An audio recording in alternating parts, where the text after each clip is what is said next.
Extraordinary times.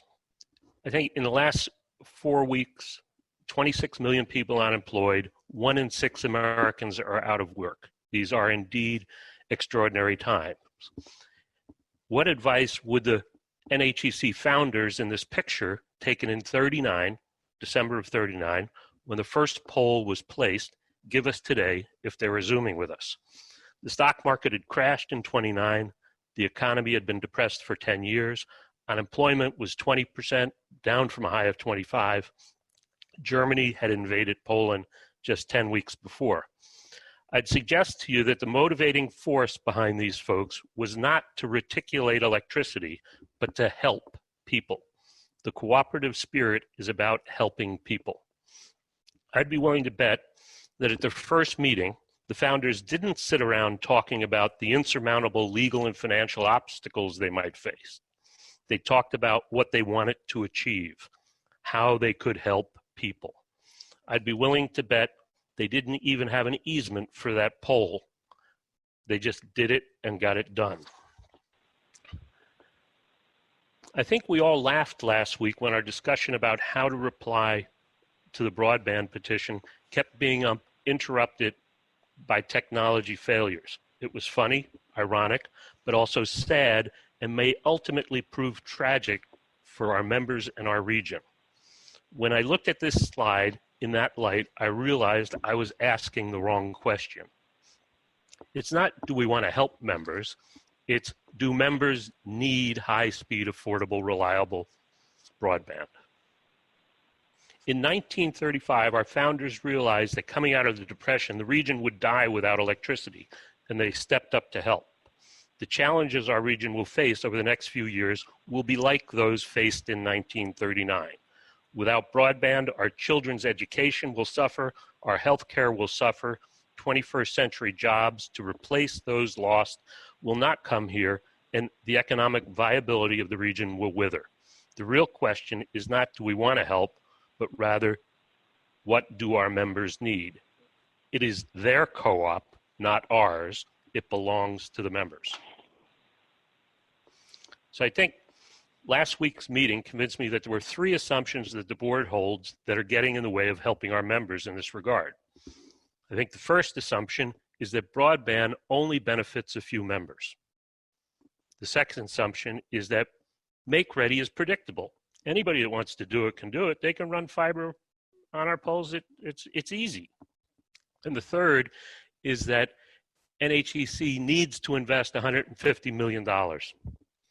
And I think I'll go through these 3 assumptions, and I hope you'll agree with me that they may be not correct. I'm going to start with a slide showing premises in New Hampshire that have no option available to procure broadband. 1 purple dot for each unserved premises. I've pulled out a detail in my hometown of Sandwich. That's my house at the red arrow there, if you can see the red arrow. And I can confirm that it doesn't have broadband service. Perhaps that's the reason I'm talking to you from Town Hall. I was looking at this map the other day, and actually you can see there where on the western side of the state, where the areas unserved are dense. When I was looking at this map the other day to see if my town was eligible for some grant programs, it didn't really tell me anything I didn't know. We have only poor DSL in town.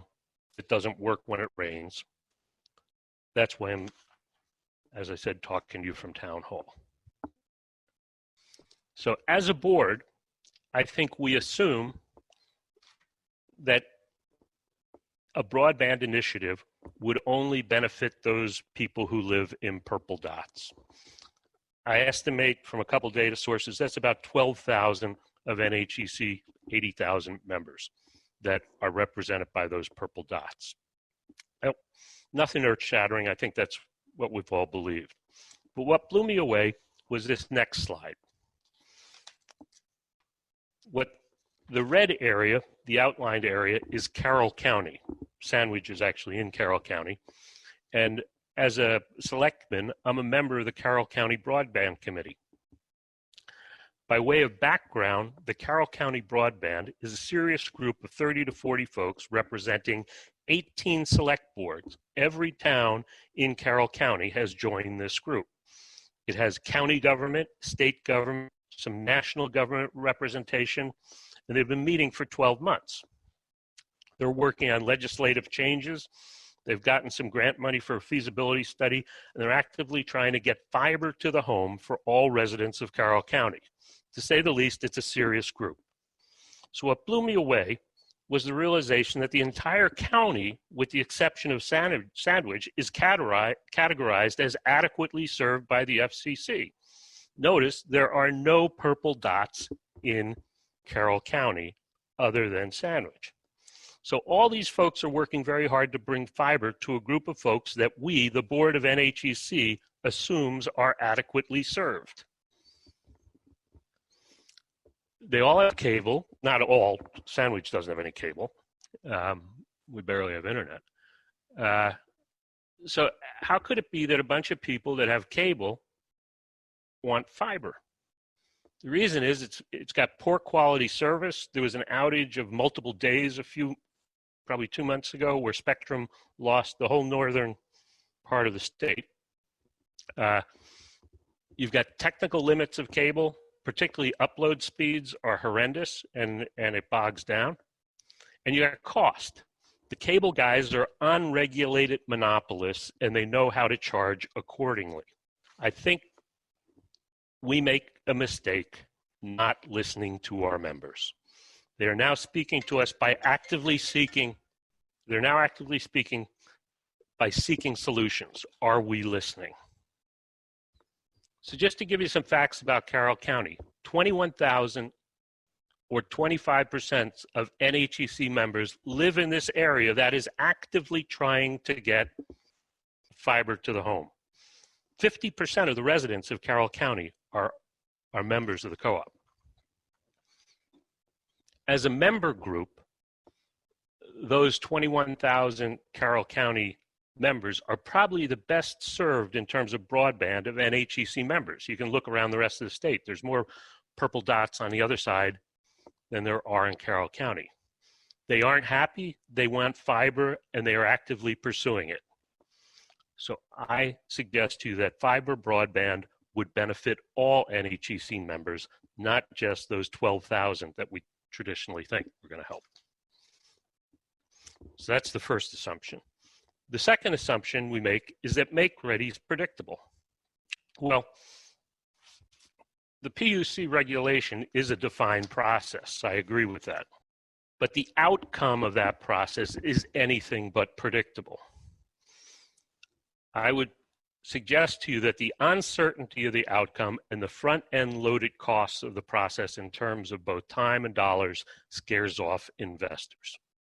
So let's look at the cost of make-ready. Let's assume that I wanted to provide fiber to the home to the 80,000 co-op members. How much would make-ready cost? Well, it really depends who you are. If you're the co-op, you can simply run in the electrical space. Now, I'm assuming a bit of artist's license here in saying that it costs zero. I'm sure there are real costs, but those costs are relatively negligible. There's a clear space up there. We know it's there. We can run through it. If you're CCI, they actually lash their fiber to the copper. No make-ready dollars. And as I understand, it doesn't even cost them any additional attachment fee, even though they don't own most of the poles. They just run right on top of their copper. Effectively, no make-ready costs. But if you're a third party, it really gets interesting. First, you've got to figure out who owns the poles. In the case of serving our 80,000 members, you've probably got three parties to deal with. The majority of the poles are owned by the co-op, maybe 10% by CCI and a few by some other folks or jointly owned. So on the surface, it seems like you got three negotiations. Actually, and I'd point out, one's with a player who you, if you're wanting to run fiber, you represent an existential threat to. So if you can just imagine how open CCI is going to be to let fiber go across their poles. But when you dig into this, you find out that you really don't have 3 negotiations. You got 110,000 negotiations, because you got to go out and look at every one of those poles.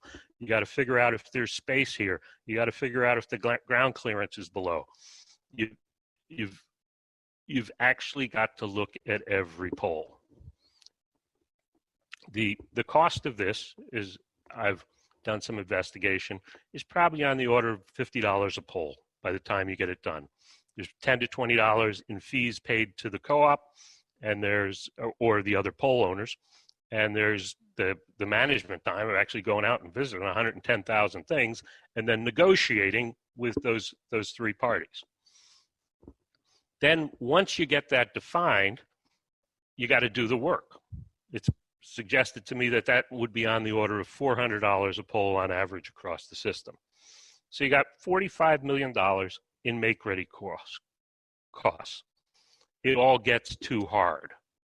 Bottom line, make-ready is predictable if you control the right-of-way, if you're NHEC or you're CCI. The idea that a third party would come in with no control or basically, it's just too much of an upfront thing to even think about getting involved in it. The third assumption is that NHEC needs to invest $150 million. Let me be clear, and absolutely clear. I would never suggest that NHEC finance, build, own, and operate a fiber network. Understandably, our team doesn't have the capacity to justify taking on the risk of such a large project in an industry in which we're completely unfamiliar, and I'd never suggest that. I don't want to take on financial risk. I don't want to take on construction risk, and I don't want to take on operational risk. That said, there are funding sources.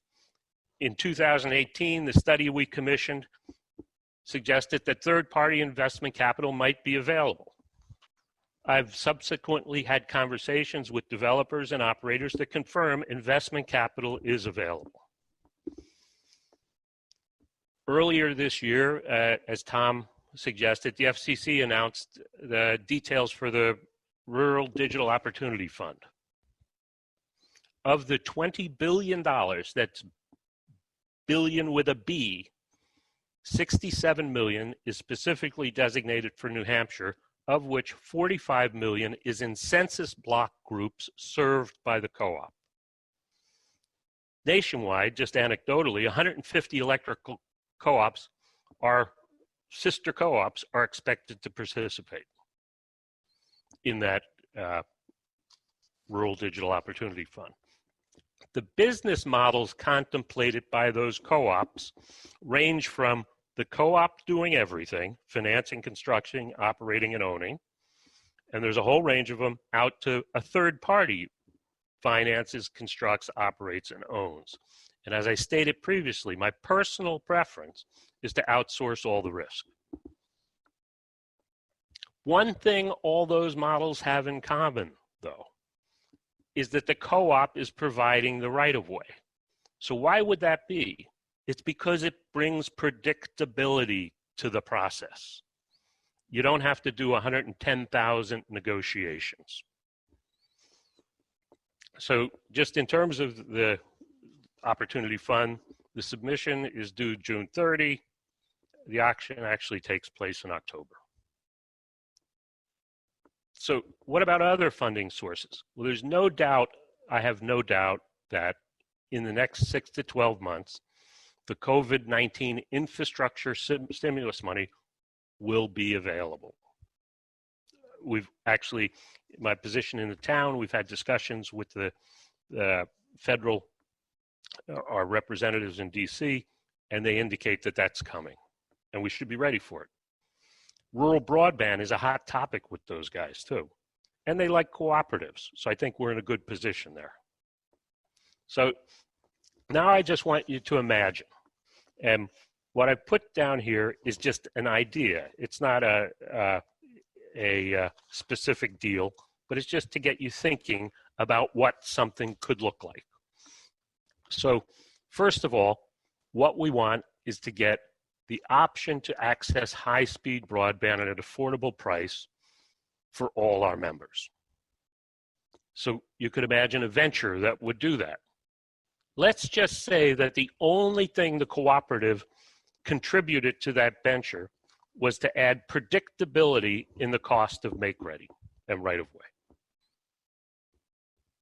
That venture accessed some Rural Digital Opportunity Fund money, some other federal COVID dollars that are definitely going to be coming over the next 6 to 12 months, and it got a venture partner that brought the balance of the capital, the technical expertise, and an operating entity to run the thing. So let's just stick with the $150 million number that gets thrown around. So say the venture needs $150 million. I think it's reasonable to expect we could get 30 out of the Rural Digital Fund. Just for want of a number, I'm going to say 20 out of other federal money. I don't think there would be a problem attracting 100 out of a venture fund based on the conversations. So what we've effectively done is quarantined the risk outside NHEC, but we've brought the benefit to all of our members. And that's what I see as a potential way to put something together that would benefit our members. So what NHEC needs to do is be clever in how it constructs the deal and leverages its critical asset to provide maximum benefit to our members with no risk. So extraordinary times. In the coming years, because of COVID-19, our region and country will be faced with challenges that it hasn't faced since the Great Depression. Businesses will fail. If the region is to thrive, new businesses will need to be formed. These new businesses will need to be 21st century businesses. They will need reliable and affordable internet. Our individual members will need, as they need today, reliable, affordable internet for their everyday lives to survive and thrive in the new normal. Their education is dependent on it. Their health is dependent on it. Their employment is dependent on it. So actually, just imagine we're all working and nobody's in the office. Our socialization depends on it. Internet will be to 2020 what electricity was to 1939. In 1939, our founders ignored diversity and boldly stepped up to fill a need.